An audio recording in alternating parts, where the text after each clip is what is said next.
Hello students of the Millard School District. My name is Miss Harris, and for our digital citizenship module today, we are going to be reviewing cyberbullying.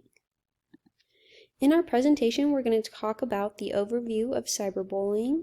We're going to talk about the impacts, how it can be prevented and stopped, and then lastly, we're going to visit our school district's policy. Cyberbullying is repeated use of technology to harass, humiliate, and threaten. It can be done using cell phones, computers, and tablets. It can occur on social media websites, through text messages and chats, on games, and through any other websites. We're going to look at some statistics to show that this is a problem that many are facing. 7 in 10 young people will experience cyberbullying before they turn 18. The most common type of online bullying is mean comments. And the percentage of schools with principals reporting cyberbullying increased from 2010 to 2016. From these statistics, we can see that if you are a victim of cyberbullying, you are not alone. There are other students who are most likely experiencing it as well.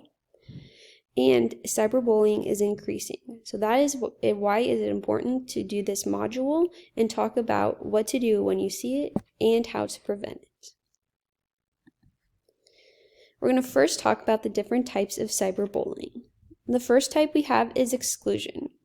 This is excluding a peer from an online activity. Cyberstalking is repeatedly attacking and harassing the victim online. Outing is public humiliation or embarrassing someone by posting the embarrassing content without their consent. Trickery is when the cyberbully gains the trust of the victim to collect private or embarrassing information, and then that private or embarrassing information is shared with others. Dissing is sending or posting cruel information about the victim. Harassment is intentional bullying of threatening messages online. Fraping is logging onto someone's account and posting embarrassing content.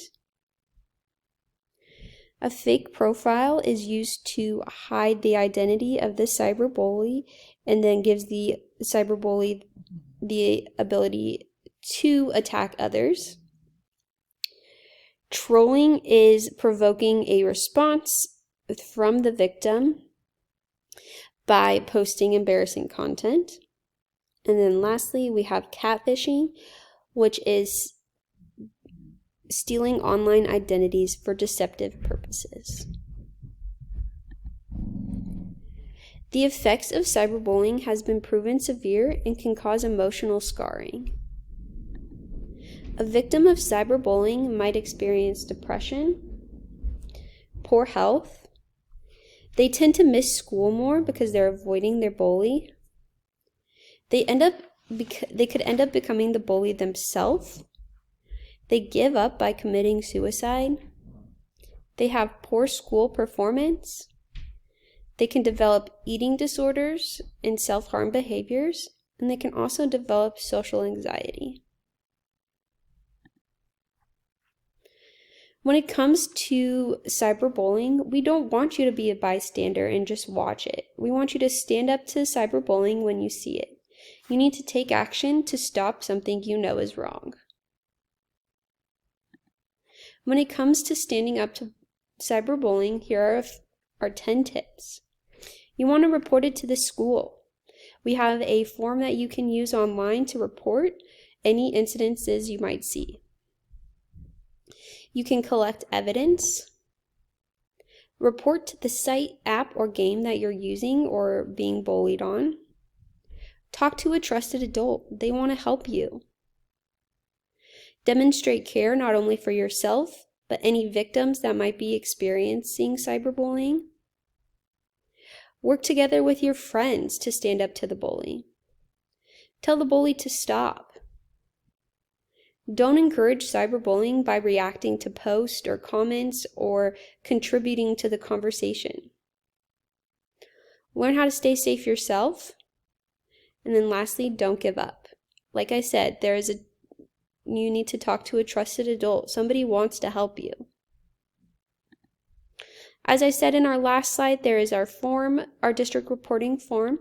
This gives you the ability to identify the school, give event description, tell the time of the date of the events, the person or people involved, a vehicle if it was used, and it gives you the ability to upload files. So taking screenshots of messages or comments and collecting that evidence will really help here when you make that report.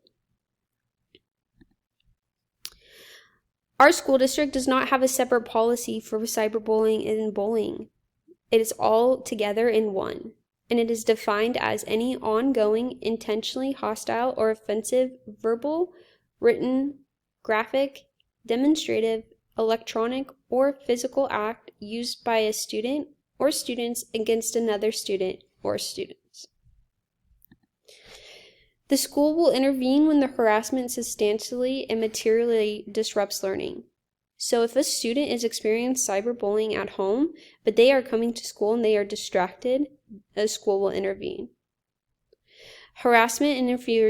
If the harassment interferes with the school process or discipline, school-provided technology is utilized to harass others, or the harassment threatens a student or infringes on their civil rights.